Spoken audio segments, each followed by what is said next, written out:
nous avons réussi à négocier une place supplémentaire pour toi, Alexandra. Tu pars à Sherbrooke. C'est pas vrai, je vais aller à Sherbrooke, je vais aller au Québec, au Canada. Moi, toute seule, c'était fou. Hello tout le monde, c'est Alex. Je suis super contente de vous retrouver dans une nouvelle vidéo. C'est fou là ce qui se passe sur les derniers jours.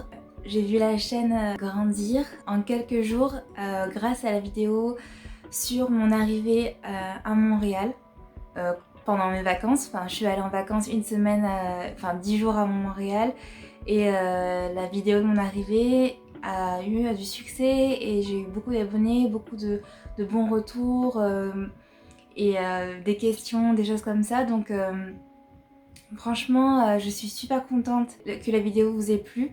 Merci beaucoup pour votre soutien, pour tous les gens qui se sont abonnés à ma chaîne. Si vous êtes nouveau, n'hésitez pas aussi à vous abonner, ça me fera super plaisir et ça soutiendra la chaîne. Aujourd'hui, le thème de la vidéo, ça va être une story time sur mon arrivée au Canada pour la première fois, toute seule. J'avais 20 ans, donc c'était pendant mes études. C'était dans le cadre d'un échange universitaire, enfin d'une mobilité en fait d'études. Donc je suis allée étudier à l'université de Sherbrooke un semestre. C'était ma première fois du coup sur le continent américain.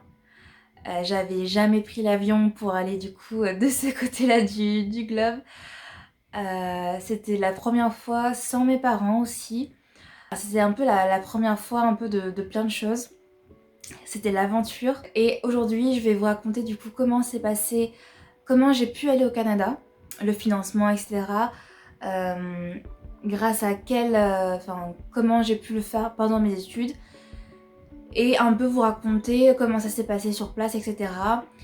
N'hésitez pas à poser des questions. Je crois que la vidéo va être un peu longue, donc je me demande si je vais pas faire une vidéo en plusieurs parties. Pour raconter du coup l'avant, comment ça s'est passé, et après sur place comment ça s'est passé, parce que je pense que ça va être assez long et du coup je vais le faire en 2-3 parties je pense.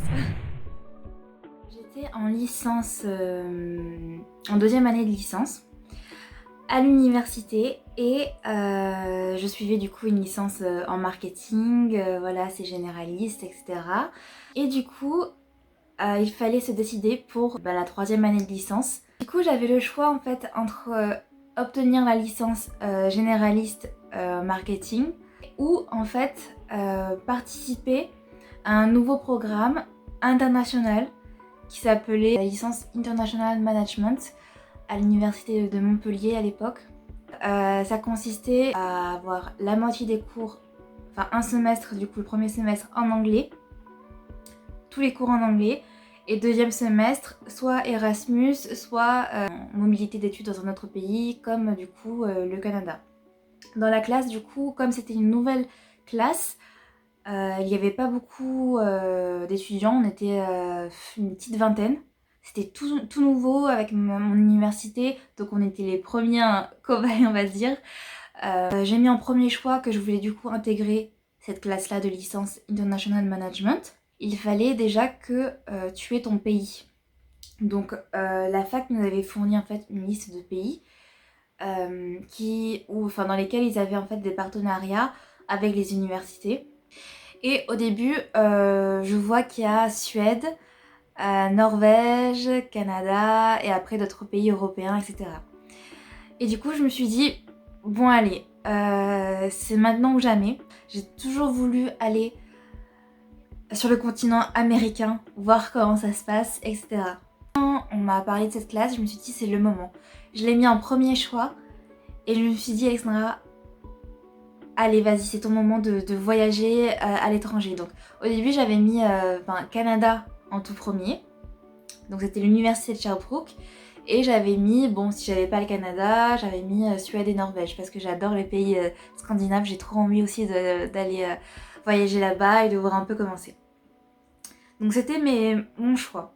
En plus j'avais pas du tout de financement ni rien, j'étais en mode allez je m'inscris, je vais voir ce qui se passe. Plus les jours avancent, plus il fallait finaliser son choix, enfin valider définitivement son choix.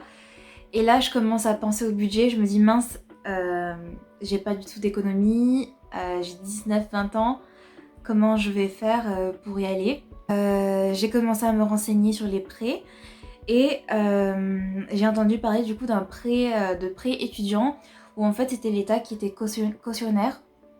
Donc on n'avait pas besoin de que nos parents soient cautionnaires, etc. Donc tout était pris en charge par l'État. Et en fait, il y avait en fait des enveloppes données à des banques. Et une fois que l'enveloppe est vide, ben c'est fini en fait. La banque ne donne plus de prêts aux étudiants.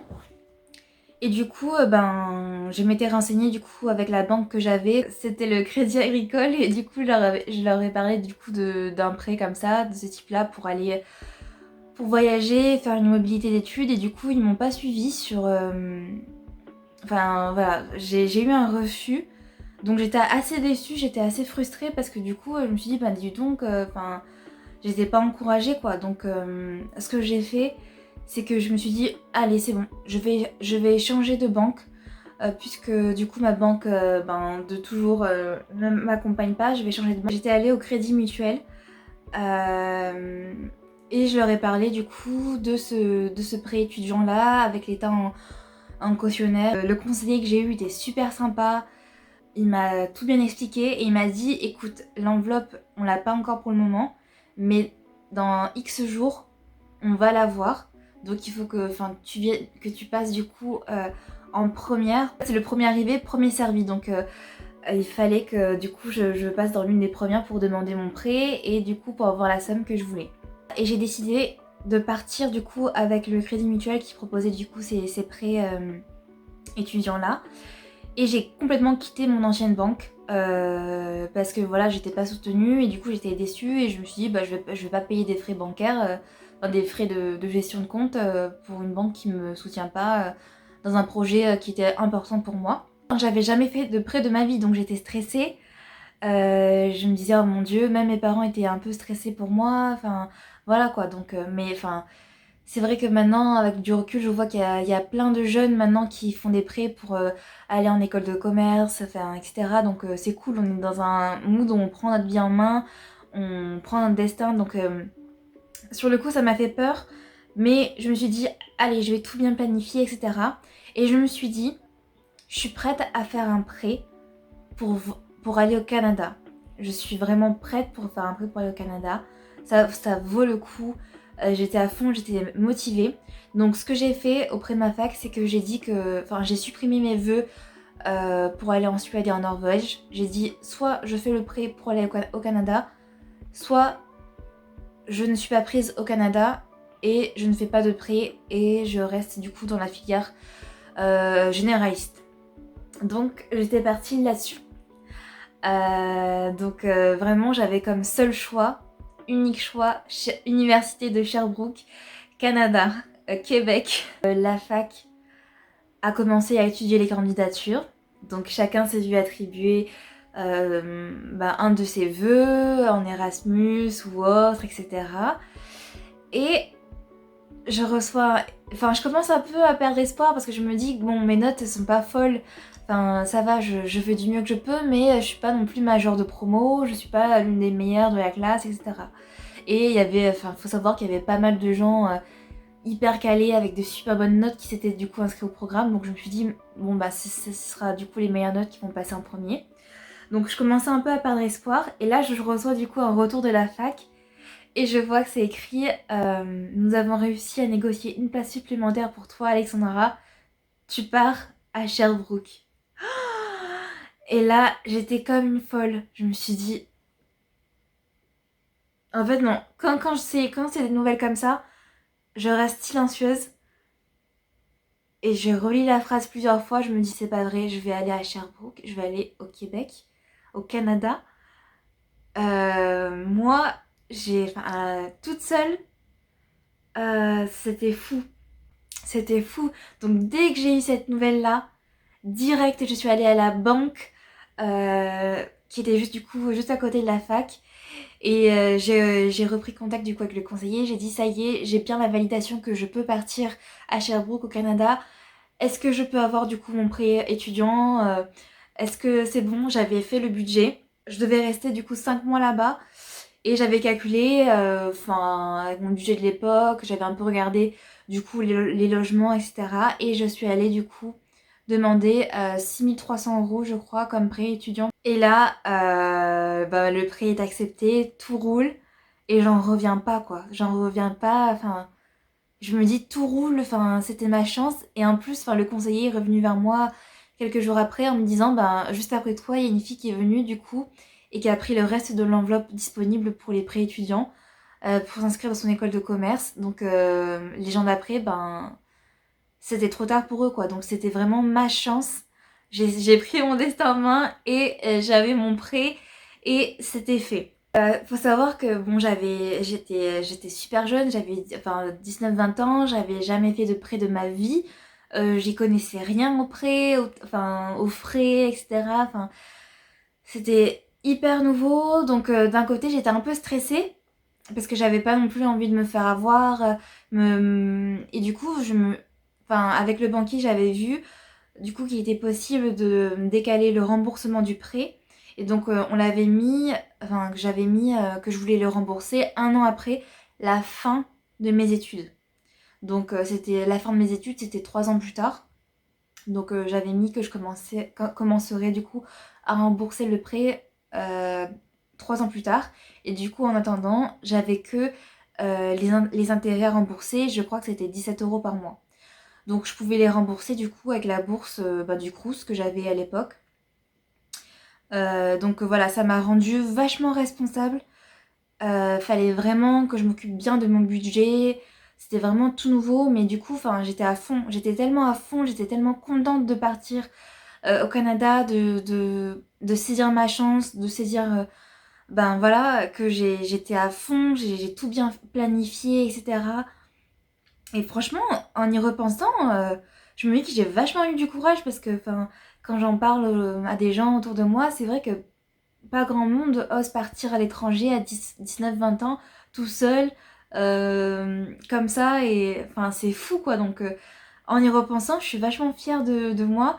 Et si c'est votre projet en ce moment, franchement, je vous encourage, soyez fiers de vous, lâchez rien, vous allez y arriver d'une manière ou d'une autre. Donc lâchez rien quoi.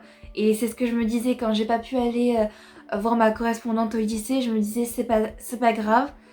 J'arriverai du coup à aller aux États-Unis, j'arriverai à aller au Canada, je trouverai un moyen. Et j'avais trouvé un moyen du coup pour la licence 3. Donc j'ai vraiment saisi ma chance et j'ai été vraiment reconnaissante et contente et je me suis donnée à fond. Déjà, si vous avez pour projet de partir seul dans un pays, planifiez bien votre budget, renseignez-vous bien sur les logements, enfin le budget des logements sur place, combien coûte la vie, etc. Moi j'avais regardé plein de blogs, j'avais regardé des vidéos YouTube, je m'étais renseignée un peu partout. Donc renseignez-vous bien, c'est grâce à ça que j'ai pu faire mon budget. Je m'en souviens, j'avais pris une feuille à 4 et j'écrivais budget, etc.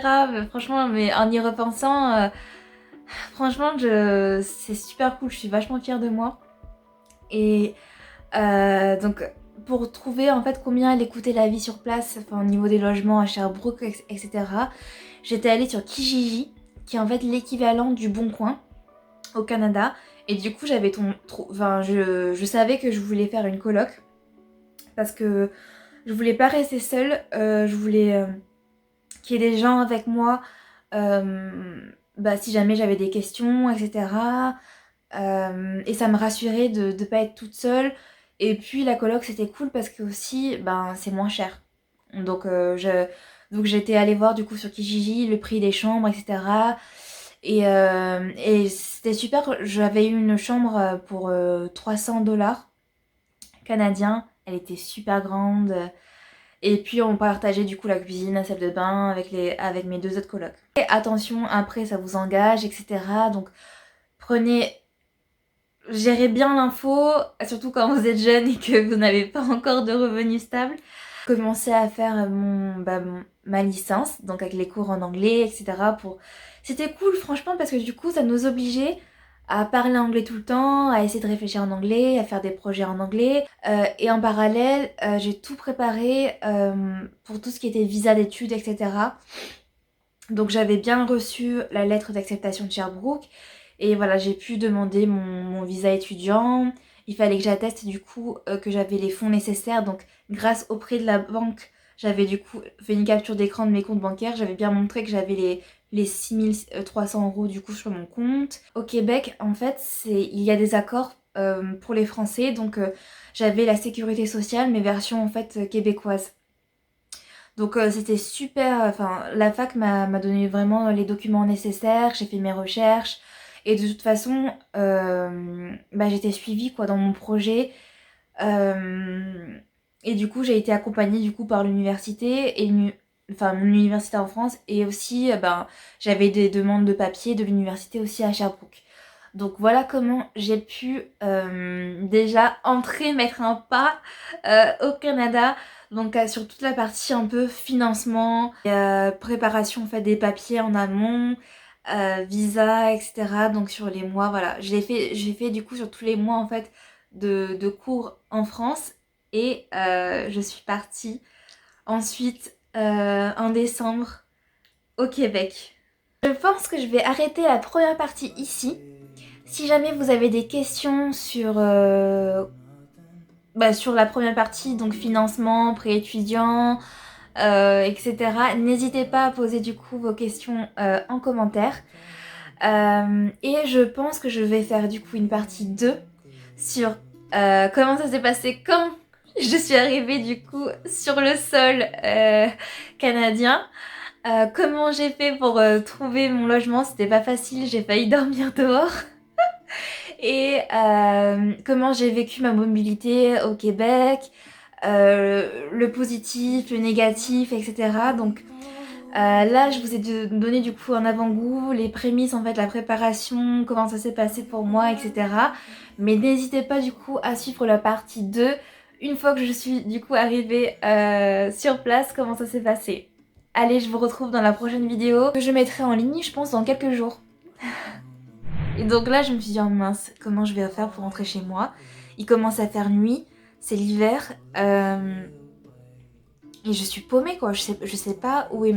Je sais pas, j'ai pas de wifi, je sais pas comment je vais faire.